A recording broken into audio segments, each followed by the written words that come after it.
Pourquoi est-ce que la tradition du Tantra, ou disons la tradition de la déesse, qui s'est développée en Inde et qui est toujours vivante,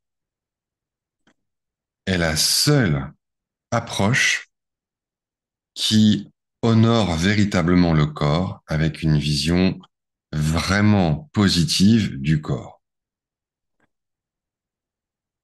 J'entends par tradition de la déesse les traditions ésotériques, non dualistes, centrées sur le féminin, qui sont des traditions vivantes en Inde et qui s'inscrivent dans le mouvement qu'on appelle le tantra, le tantrisme. Pour le comprendre, revenons d'abord à la base de la vision du corps dans les autres traditions. Je pourrais parler aussi de l'Inde, de la Chine, mais revenons en Occident. Eh bien, la base de la vision du corps, c'est Platon. C'est Platon qui est la source de tous les enseignements spirituels en Occident. Et ça inclut aussi bien le christianisme, catholique, orthodoxe, mais aussi le soufisme. Quelle est cette vision? Vous allez voir, c'est très intéressant. Platon, il a écrit des dialogues. Et dans deux de ces dialogues, il fait un jeu de mots. Il dit que le corps est une prison. Soma, le corps, est une prison. Sema. Soma, sema. Un jeu de mots. Et si le corps est une prison, il est une prison pour l'âme, pour le principe spirituel, pour l'étincelle divine que chaque être vivant porte en lui. Et dès lors, le but de la vie, c'est de libérer cette étincelle spirituelle pour qu'elle retourne à sa source. Alors, ensuite, il faut nuancer car certaines traditions dérivées de Platon, certaines branches du grand arbre platonicien sont plus pessimistes, d'autres plus optimistes. Certains aspects, certains éléments sont plus négatifs, d'autres semblent plus positifs. Juste deux exemples.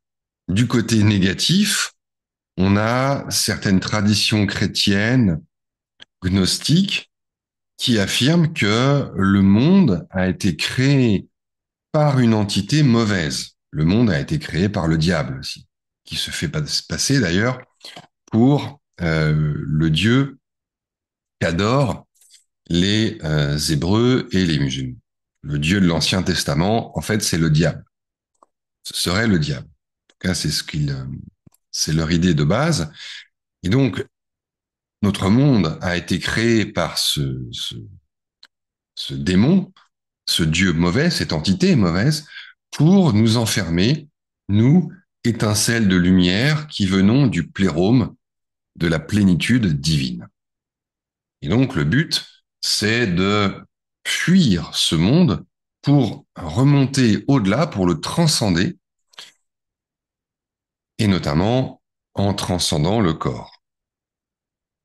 Ce qui est troublant chez les gnostiques, c'est qu'ils affirment fortement l'égalité entre les hommes et les femmes. Par exemple, entre Jésus, les apôtres, les disciples de Jésus et Marie-Madeleine.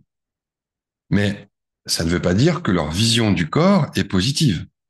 Il y a une égalité entre l'homme et la femme parce que l'étincelle divine est exactement la même dans le corps d'un homme et dans le corps d'une femme. Ce sont deux prisons différentes, mais le prisonnier ou la prisonnière est la même. Et par conséquent, le but pratique, concret, est le même. Faire sortir l'étincelle divine de cette prison qui est le corps. Et du côté peut-être plus positif, nous avons le christianisme de l'Église, des Églises dominantes, avec le dogme de la résurrection de la chair. Après la mort, nous allons renaître dans un corps, le corps glorieux. Et donc, ça, ce serait un indice de la valeur positive accordée au corps dans le christianisme. Sauf que les enseignements de Paul, par exemple, euh, dévalorisent clairement la chair. Hein. Ce qui est né de la chair reste chair, ce qui est né de l'esprit reste esprit. Bien sûr, avec des astuces rhétoriques, des pirouettes interprétatives, on peut toujours essayer de tirer cet enseignement qui dévalorise le corps vers quelque chose de plus positif. Mais soyons francs, cela reste artificiel. Il y a quelque chose qui sonne faux dans ces interprétations pleines de bonne volonté. À côté de cela, il y a aussi des courants qui semblent suggérer une vision plus positive du corps. Par exemple, certains symboles alchimiques. L'homme et la femme s'unissent dans le creuset pour engendrer la pierre philosophale ou disons un être immortel, androgyne, et ainsi restaurer une unité primordiale. Mais ce sont des symboles. Les choses ne sont jamais affirmées clairement. À ma connaissance, le seul mouvement qui semble, je dis bien semble, avoir porté une vision positive du corps en Occident, et dans Occident, j'inclus aussi le Moyen-Orient, jusqu'à l'Inde, c'est ce qu'on appelle le mouvement du libre-esprit, qui, entre le XIe et le XVIe siècle, a développé une sorte de panthéisme. Tout est divin, le corps est divin, la nature est divine, les désirs sont divins, compris les désirs charnels. Bon, mais on n'en est pas certain, car ce mouvement a été radicalement pourchassé et éliminé par l'Église officielle, et par conséquent, on a surtout des témoignages obtenus sous la torture, qui ne sont donc pas à 100% fiables. Néanmoins, il y a quelque chose. Mais la seule tradition qui affirme véritablement une vision positive du corps, c'est ce que j'appelle la tradition des yoginis, tradition du tantra ésotérique, non dualiste. Ésotérique, ça veut dire que à l'intérieur du tantra, qui en réalité est synonyme d'hindouisme, la voie, le chemin des mantras, il y a d'autres traditions, c'est comme des poupées russes, qui sont pour ainsi dire cachées à l'intérieur d'autres traditions, et donc on peut les appeler ésotériques. Et elles sont non dualistes, notamment parce qu'elles affirment qu'en fait, chaque être incarné est la divinité, est le divin, la déesse, qui se contracte, qui se cristallise, qui se matérialise elle-même librement, librement, pour se réaliser sous cette forme.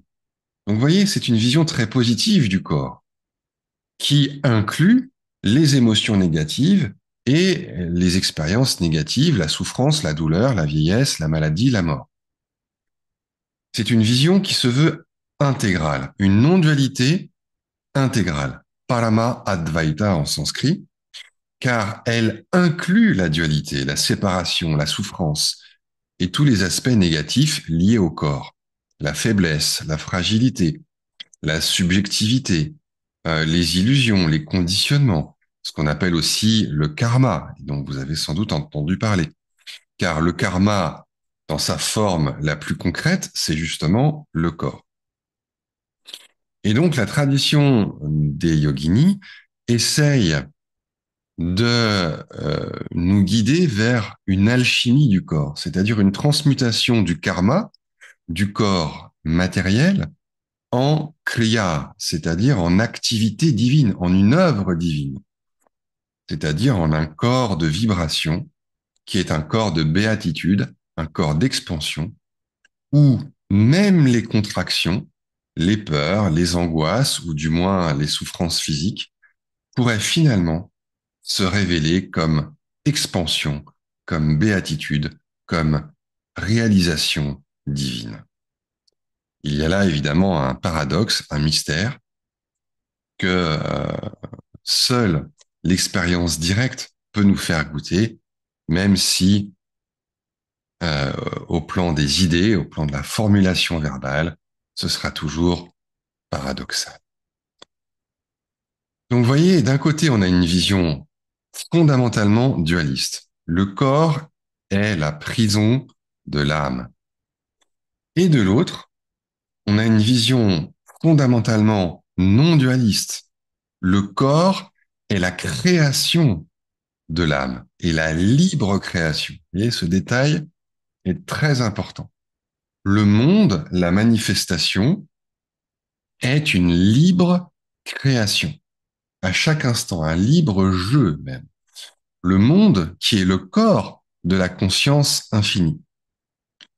Et mon corps, c'est un des corps de la conscience contractée. Mais même cette contraction, même cette limitation est une auto-limitation, librement assumée. Certes, il y a limitation, mais ça fait partie du jeu d'une liberté. Et cette liberté, elle est complètement positive. C'est une sorte d'extase, si vous voulez. Cette liberté, on peut dire qu'elle est en partie immature, elle est sauvage, elle est inaboutie, inachevée. L'évolution n'est pas encore finie. Mais c'est quand même une liberté qui est à la base de l'incarnation. Et c'est pour ça que l'incarnation, la matière elle-même, est bonne. Voilà pourquoi la tradition des yoginis, ou la tradition de la déesse, comme on l'appelle aussi, est la seule tradition qui a une vision vraiment positive du corps. Voilà, j'espère que c'est un petit peu plus clair pour vous, la différence entre la vision platonicienne, qui est à la base de la plupart des visions religieuses et spirituelles aujourd'hui, même si elles n'en ont pas conscience, même si elles ne le disent pas, et la vision du tantra non dualiste.